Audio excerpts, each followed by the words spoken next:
జగన్మోహన్ రెడ్డి గారు నాకు అర్థం కానిది ఏంటంటే పవన్ కళ్యాణ్ గారికి అదేవిధంగా లోకేష్ గారికి ఉన్న అభిమానుల కన్నా ఎక్కువ ఉన్నాడు ఆయనకి. పవన్ కళ్యాణ్కి లోకేష్కు జగన్ గారి కంటే ఎక్కువ అభిమానులే ఉంటే మరి ఎన్నికల్లో సింగల్గా పోటీ చేసే ధైర్యం ఎందుకు లేకపోయింది?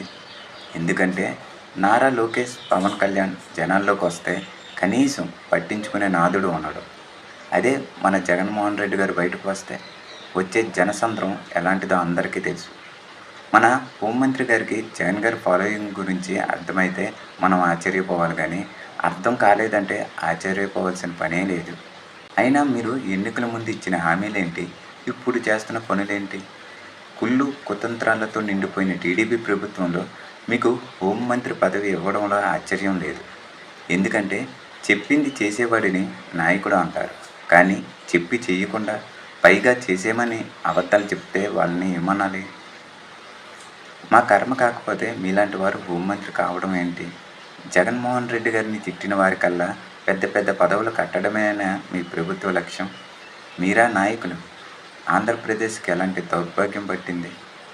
2029 ఎన్నికల్లో మీ కూటమి ఖచ్చితంగా ఆశ్చర్యపోయేలా ప్రజలు తీర్పిస్తారు మేడం.